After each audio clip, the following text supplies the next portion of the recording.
வணக்கம் நண்பர்களே. நடிகர் விஜய் அவர்கள் தனது கடுமையான பிரச்சாரம், அது பொய் பிரச்சாரமே அப்படின்னா கூட மிக கடுமையான பிரச்சாரங்கள் மூலம் வெற்றிகரமாக ஆட்சி பிடிச்சிட்டார், அதில் வெற்றி பெற்றார். ஆனால் அவரது கடைசி படமான ஜனநாயகனில் அவரால் வெற்றி பெற முடியல. மிகப்பெரிய தோல்வியை அந்த படம் தழுவி இருக்கு. 200 கோடி அப்படிங்கிற அந்த கிளப்ல கூட சேர முடியாத அளவுக்கு அந்த படத்துக்கு மோசமான ஒரு வசூல் கிடைச்சிருக்கு. உலகம் முழுக்க அந்த திரைப்படம் 200 கோடிங்கிற வசூலை கூட எட்ட முடியாமல் தடுமாறி நிற்கிது. ஆளாளுக்கு ஒவ்வொரு தகவலை சொல்றாங்க. அது நம்புறதெல்லாம் அவங்க விருப்பம். நம்ம அதில் நமக்கு தெரிஞ்சதை நம்ம சொல்றோம். அவங்க விருப்பத்தை அவங்க ஒரு போஸ்டரா போட்டுக்கிறாங்க. அதில் நம்ம குறுக்கிட விரும்பல.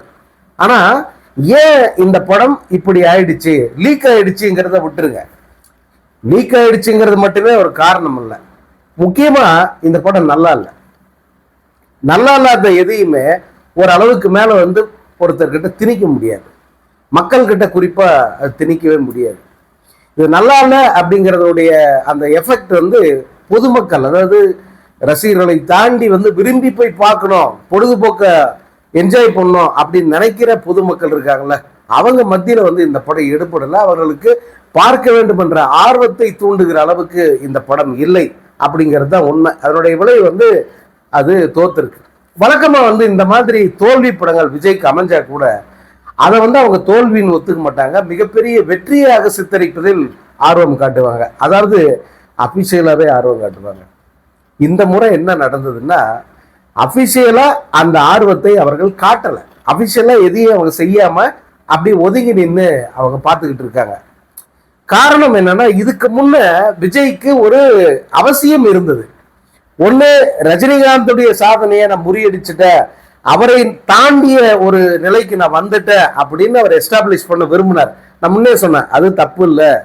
ஆனா அதற்காக அவரை டீகிரேட் பண்றது, அவரது ரசிகர்கள் கூட மல்லு கட்டுறது, இழிவான முறையில செய்திகள் பரப்ப, அதுதான் தப்பு அப்படின்னு நம்ம சொல்றோம். ரஜினியை பீட் பண்ணணும், ரஜினியை தாண்டி போனோம் அப்படின்னு நினைக்கிறது தப்பே இல்லை. ஏன்னா ரஜினியே பலமுறை சொன்னது, என்னை தாண்டி போப்பா, எனக்கு முன்னாடி போ, என்னுடைய சாதனைகள்லாம் மிஞ்சி நீ ஒரு சாதனையை பண்ணு, அது எனக்கு பெருமை தான் அப்படின்னு பலமுறை சொல்லியிருக்கார். அதனால நம்ம இப்போதும் அதுல எந்த விதமான தவறையும் நம்ம கண்டுபிடிக்கல. தாராளமா அதை செய்யணும். ஒரு நடிகராக முதலிடத்துக்கு வரணும் அப்படின்னு நினைக்கிறவங்க செய்ய வேண்டிய வேலை அதுதான். ஆனா விஜய் விஜயினுடைய தரப்பு அதை நியாயமா செய்யல அப்படிங்கிறதா பொதுவா எல்லாரும் வைக்கிற குற்றச்சாட்டு. பத்திரிகையாளர்கள், விஷயம் தெரிஞ்ச அவ்வளவு பேரும் வைக்கிற குற்றச்சாட்டு இது. ஸோ அந்த வகையில விஜய் தன்னுடைய படங்கள் ரஜினி படங்களை விட அதிகமான வசூல் சாதனையை எட்டுருச்சு அப்படின்னு காட்டுறதுக்கு அவர் பெரிய அளவுக்கு முயற்சி பண்ணாங்க இதற்கு முன்பு. அதுல ஒண்ணு ரஜினி சாதனையை மிஞ்சிட்டுன்னு காட்டணும். இன்னொன்னு, அரசியலில் ஒரு வலுவான இடத்தை பிடிக்கணும், இந்த முதல்வர் நாற்காலியை பிடிக்கணுங்கிறது இன்னொரு முக்கியமான காரணமா இருந்தது. இப்போ இதுல ரஜினியை மிஞ்சிட்டோம் அப்படின்னு காட்ட வேண்டிய கட்டாயம் இப்ப இல்லாம போயிடுச்சு. ஏன்னா அவர் முதல்வர் நாற்காலி பிடிச்சிட்டார். அதை விட இது மிகப்பெரிய இலக்கு இல்லையா, இதை பிடிச்சிட்டார்.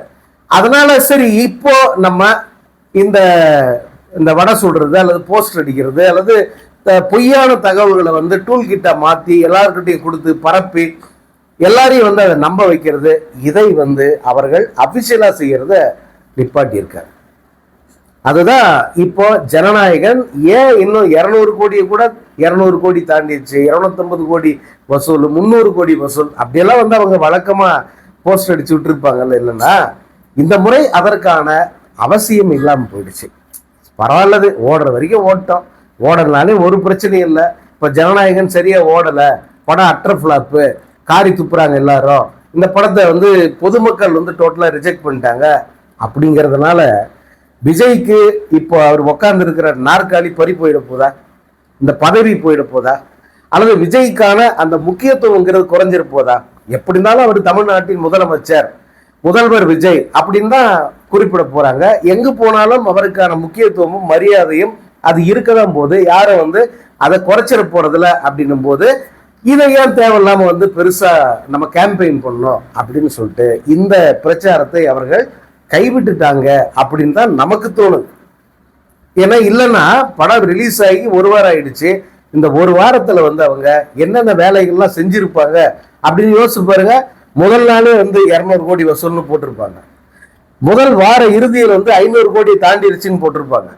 இந்த முதல் வாரம் 7 நாள் முடிவுல இந்த படம் வந்து விஜயனுடைய கேரியரின் உச்சம் 700 கோடி 600 கோடி அல்ல 700 கோடியை தொற்றுச்சு அப்படின்னு வந்து அவர்கள் பிரச்சாரம் பண்ணியிருப்பாங்க. இந்த முறை அதை செய்யாம போயிட்டாங்க, செய்யாம விட்டுட்டாங்க. அதுக்கு காரணம் ஒரு பக்கம் மக்கள் மொத்தமாக இந்த படத்தை ரிஜெக்ட் பண்ணிட்டாங்க, இன்னொரு பக்கம் இப்படி கேம்பெயின் பண்ண வேண்டிய அவசியமும் இல்லாமல் போயிடுச்சு அவங்களுக்கு.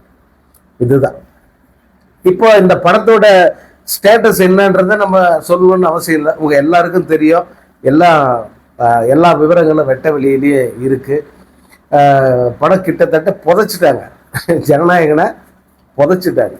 இனி வந்து அந்த படத்தை பற்றி பேசுறது வேஸ்ட். அதனால தான் நான் வந்து இந்த படம் ஏன் வந்து இந்த படத்தை இவங்க அப்படி சைலண்டா விட்டுட்டாங்க அப்படின்னா இதுதான். இல்லைன்னா இவங்க சுறான்ற படத்தையே வந்து தூக்கி வச்சு கொண்டாடினவங்க, பீஸ்ட்ன்ற படத்தையே வந்து இவங்க பெரிய அளவுக்கு பேசினவங்க. இப்போ பிகில்னு ஒரு படம், அந்த பிகில் படம் வந்து சக்தி இந்தியாவுடைய அப்பட்டமான தழுவல் தான் அது. சக்தி இந்தியா பார்த்துருப்பீங்க, ஷாருக் கான் நடிச்ச இந்தி படம். அந்த படத்தை வந்து அது ஹாக்கியை வச்சு பண்ணாங்க, இது ஃபுட்பாலை வச்சு நம்ம அட்லி கொஞ்சம் அப்படியே வந்து ரீக்ரியேட் பண்ணாரு.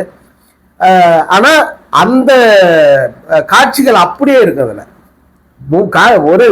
ஒரு இது கூட வந்து வித்தியாசமே இருக்காது. இந்த பெண்களை வந்து தூண்டுறது, அவங்கள வந்து உத்வேகப்படுத்துறது, அல்லது அந்த மேட்ச்ல வந்து அவங்க ஜெயிக்கிறதுக்கான அந்த உத்வேகத்தை ஏற்படுத்துறதுக்கான காட்சி, அந்த காட்சி கூட வந்து சக்தி இந்தியாவில் வர்ற அதே மாதிரிதான் அந்த படத்திலே வச்சிருப்பாங்க. அந்த படம், இந்த படங்களை எல்லாம் கூட வந்து அவங்க தூக்கி வச்சு கொண்டாடினாங்க, மிகப்பெரிய வசூல்னாங்க. தமிழ் திரைப்பட உலகத்தையே புரட்டி போட்டுச்சு இந்த படங்கள் எல்லாம். அவ்வளோ பெரிய வசூல்லாம் அவங்க விடாம வந்து சொன்னவங்க தான். அப்படிப்பட்டவங்க வந்து இந்த படத்தை வந்து அமைதியாக விட்டதுக்கு காரணம் அவர் சிஎம் ஆன, ஏன்னா 6 அம்பு சேனை அத்தனையும் இப்போ அவங்க கையில் இருக்கு. அவங்க வந்து அபிஷியலா டிக்ளேர் பண்ண யாருமே வந்து மறுக்க போறதில்லை. இப்போ நம்மளை மாதிரி ஒரு சிலர் தான் இதை பத்தி நம்ம கருத்து கூட சொல்லுவோம். மற்ற அத்தனை பேரும் வந்து சிஎம் விஜய் சொல்லிட்டாருங்க, விஜய் தரப்பிலிருந்து அறிக்கை வந்துருச்சு, விஜயோட ப்ரொடியூசர் சொல்லிட்டாரு, அதனால வந்து இதை மறுப்பதற்கு இல்லை, இதுதான் அபிஷியல் அப்படின்னு சொல்லிட்டு எல்லாருமே அதை வந்து அப்படியே நம்புறதுக்கான வாய்ப்பு இருந்தும் கூட வந்து அவர்கள் இந்த முறை இந்த கேம்பெயின், இந்த பிரச்சாரத்தை விட்டுட்டாங்க அப்படிங்கிறது தான் உண்மை. ஒரு வழியாக இந்த ஜனநாயகன் அப்படிங்கிறது ஓஞ்சிருச்சு, தேட்டர்களை விட்டு வந்து அந்த படமும் போயிடுச்சு. உண்மையில வந்து இந்த படம் ஃப்ளாப் ஆன மாதிரியே விஜயனுடைய ஆட்சியை வந்து ஃப்ளாப் ஆகிற ஒரு ரேஞ்சுக்கு போய்கிட்டு நிறைய பிரச்சனைகள், இந்த பிரச்சனைகள் எல்லாம் வந்து சமாளிக்க முடியாம அவரும் வந்து திணறாரு. அதை வந்து மறக்கடிக்க அல்லது அந்த பிரச்சனைகளை வந்து டோட்டலா ஜனங்களுடைய கவனத்தை அதுல இருந்து டைவர்ட் பண்றதுக்கு வெவ்வேறு செய்திகளை வந்து இவங்க கிரியேட் பண்றாங்க. இப்போ காவிரியில தண்ணி வரல, அதுக்கான முயற்சி அவர் எடுக்கல, நேர போய் பார்த்து சந்திக்க போறன்றாரு. அந்த சந்திக்க போறது தப்பான அணுகுமுறைன்னு எல்லாரும் சொல்றாங்க. இருந்தாலும் வந்து அவர் தன்னுடைய நிலையை மாத்துறதல்ல, போய் சந்திக்கிறேன்றாரு. நமக்கு கோர்ட்டு தீர்ப்பே நம்மகிட்ட இருக்கும்போது, நமக்கு சாதகமா இருக்கும்போது திரும்ப போய் ஏன் பேசி கெஞ்சணும், திரும்ப நம்ம நீதிமன்றத்தின் மூலமா போனா அவங்க கொடுத்தே தீர வேண்டிய கட்டாயம் இருக்கு, இப்படி எல்லாம் சொல்லியும் கூட வந்து அவரே நான் நேர பாக்குறேன் அப்படிங்கிறாரு. அதே போல இந்த மேகதாது பிரச்சனை ஒரு பெரிய தலைவலியா இருக்கு. மனோன்மணிய சுந்தரனார் பல்கலைக்கழகத்துல தமிழ்தாய் வாழ்த்தை இயற்றிய மனோன்மணிய சுந்தரனார் அவர் பெயரில் இயங்குகிற அந்த பல்கலைக்கழகத்தில் தமிழ்தாய் வாழ்த்துக்கு 3வது இடம் கொடுத்துட்டாங்கன்ற பிரச்சனை இருக்கு. அந்த பிரச்சனையை பத்தி கேட்டா, அதாவது ஒரு சொல்லுவாங்க, நம்ம ஒரு கேள்வி கேட்டா நம்மளை அசர வைக்கிற மாதிரி ஒரு பதில் அவன் சொல்லுவான் பாருன்னுவாங்களா, அது போல ஏயா தமிழ்தாய் வாழ்த்துக்கு 3வது இடம்? நம்ம தமிழ்நாடு தானே, தமிழ்தாய் வாழ்த்து பாடுற உரிமை நமக்கு இருக்குல்ல. தமிழ்நாட்டில் தமிழ்தாய் வாழ்த்தை தான் முதல்ல பாடணும்னு அரசாணையே இருக்கு. அப்புறம் எதுக்கு 3வது இடத்துக்கு போகுது? இதை தடுக்கிற துப்பு உங்களுக்கு இல்லையா அப்படின்னு கேட்டா அதுக்கு பதில் சொல்றாரு. எப்போ ஒரு நாளைக்கு 2 வாட்டி பிரஸ் மீட் பண்ற சிடிஆர் நிர்மலுக்கு பதில், தமிழ்நாட்டில் தமிழ்தாய் வாழ்த்துக்கு தான் முதலிடம், நாங்கள் அதை கைவிட்டுற மாட்டோம். என்ன, எப்படி நீங்க கைவிடாமப்பீங்க? அங்க பாடிட்டாங்க, ஏன்டா பாடினாங்கன்னு கேட்டா அதுக்கு பதில் என்ன, நாங்க அதை கைவிட மாட்டோம், நாங்க முக்கியத்துவம் தருவோம், தமிழுக்கு தான் முக்கியத்துவம், தமிழ் தான் முதல்ல பேச்சு மட்டும்தான். ஏன்னா இது இங்க பரபரப்பா இதைத்தான் பேசுவாங்க. அங்க கோட்டை விட்டாங்க. கோட்டை விட்டதை பத்தி கேட்டா அதுக்கு பதிலே சொல்லாம இப்படி பதில் சொல்லிக்கிட்டு இருக்காங்க அவங்க. காவிரி நீரை கேட்டு பிறல ஏன்பா சட்ட போராட்டம் நடத்தலன்னா, காவிரியின் உரிமையை நாங்க விட்டு கொடுக்க மாட்டோம். விட்டு கொடுத்துட்டீங்களே, அப்புறம் என்ன விட்டு கொடுக்க மாட்டோம். பாஜக அரசை எதிர்த்து கேள்வி கேளுங்க, பாஜக அரசு இதுக்கு துணை போகுது, மோடியை எதிர்த்து கேள்வி கேளுங்கன்னா அந்த பேரையே நாங்க சொல்ல மாட்டோம். பாஜக, மோடி, அமித்ஷா இதை பத்தி எல்லாம் பேசக்கூடாது. எங்க டிக்ஷனரியில இந்த வார்த்தையெல்லாம் நாங்க ஹைட் பண்ணிட்டோம், மறைச்சிட்டோம். அது கண்ணுக்கு தெரிஞ்சா கூட அப்படி கண்டு காணாம நாங்க தாவிடுவோம் அப்படிங்கிறது தான் இவர்களுடைய பதிலா இருக்கு. இப்படி இன்னும் நிறைய பிரச்சனைகள் எல்லாமே மக்களுடைய தமிழ்நாட்டு மக்களுடைய ஜீவாதார பிரச்சனைகள். அதுல எல்லாம் கோட்டை விட்டுக்கிட்டு இருக்காங்க. ஆனா கேள்வி கேட்டா அதற்கு மழுப்பி இப்படி பதில் சொல்லி வெறும் பப்ளிசிட்டியை அவங்க கிரியேட் பண்ணிக்கிட்டு இருக்காங்க. அதை இன்னைக்கு நாங்கள் சிக்கன் பிரியாணி போடுறோம் பசங்களுக்கு அப்படின்னு ஒன்று ஆரம்பிக்கிறாங்க. ஏன்னா இதுவா பெரிய விஷயம்? நீங்கள் சிக்கன் பிரியாணி போடுங்க, முட்டை போடுங்க, காய்கறி போடுங்க, இதெல்லாம் ஒரு அப்கிரேடு தானே.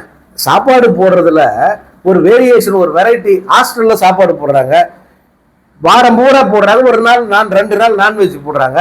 அது என்ன செய்தியா? அது இந்த செய்தியை பெருசா ஒரு நாள் முழுக்க பேச வைக்கிறாங்க.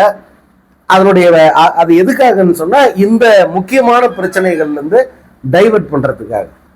ஸோ இது மிக தவறான ஒரு அணுகுமுறை.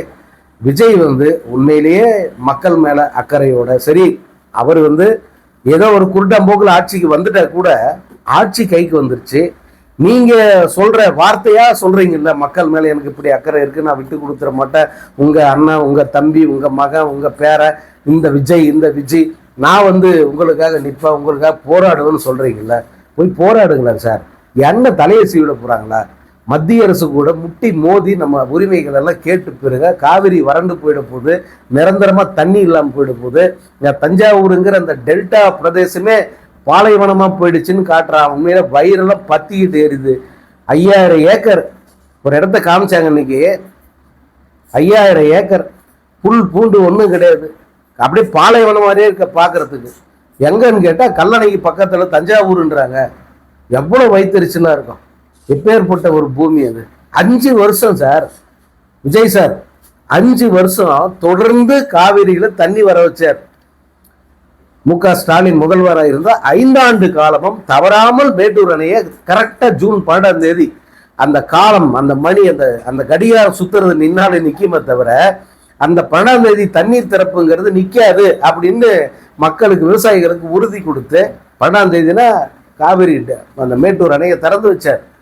தவறாமல் அங்க விவசாயம் நடந்தது. இன்னைக்கு அந்த விவசாய பூமி 5000 ஏக்கர், ஒட்டு மொத்தமா 5000 ஏக்கரை நீங்க பார்த்துருப்பீங்களா தெரியல, நான் பார்த்துருக்கேன். உண்மையிலே எனக்கு வைத்தறிச்சு அதை பார்க்க முடியல கண்ணால. அப்படி ஒரு பாலைவனமா காட்சி தருது. இந்த உரிமையை நீங்க நிரந்தரமா விட்டு கொடுத்துருவீங்களோ அப்படின்னு பயமா இருக்கு. இறங்கி போராடுங்க, மத்திய அரசை எடுத்து கேளுங்க. மாநில அரசு பக்கத்துல இருக்கிற மாநில அரசு கிட்ட முட்டி மோதி தமிழ்நாட்டுக்கு தண்ணியை பெற்று தருங்கள். நம்முடைய உரிமை. இந்த தமிழ் தாய் வாழ்த்து பாடுறதால என்ன ஆயிட போகுது அப்படின்னு சிலர்லாம் கேட்பாங்க. நம்ம உரிமை அது. நம்மளோட உரிமையை நம்மளே நிலைநாட்ட தவறிட்டு மத்திய அரசு கிட்ட போயிட்டு பர்மிஷன் கேட்டு உட்கார்றது எவ்வளவு கேவலம். இந்த ஆளுநர் என்ன பண்ற முடியும்? துணைவேந்தருக்கு சம்பளம் யாருக்கு ஆளுநராக கொடுக்குற? நீங்க தானே கொடுக்குறீங்க. உங்ககிட்ட சம்பளம் வாங்குற துணைவேந்தர் இந்த அரசை எதிர்த்து அவர் பேசுறாரு. அரசு நம்ம அறிவிப்பை வெளியிடுறாரு. கவர்னர் சொல்லிட்டாரு, எனக்கு அதான் முக்கியம். முதல்வர் அல்லது மற்ற அமைச்சர்கள் அவங்கெல்லாம் பெருசா இல்லை, கவர்னர் சொல்லிட்டாரு, அதை மீற முடியாது அப்படின்றாரு. ஸோ இப்படி நம்ம இங்க கோட்டை விட்டுட்டு இருக்கோம். ஒரு பக்கம் உங்க படம் ஃபிளாப் ஆகி போச்சு, இந்த பக்கம் உங்க ஆட்சியும் ஃபிளாப் ஆகுற அந்த ஸ்டேஜுக்கு போய்கிட்டு இருக்கு. அதை எப்படியாவது காப்பாத்திக்கங்க. ஏன்னா இந்த அரசு இந்த செயல்பாட்டை நீங்க காப்பாத்திக்கிறதுங்கிறது உங்களை காப்பாத்திக்கிறது மட்டும் இல்லை, இந்த ஸ்டேட்டையும் காப்பாத்துற மாதிரி. வேற என்ன சொல்ல முடியும்?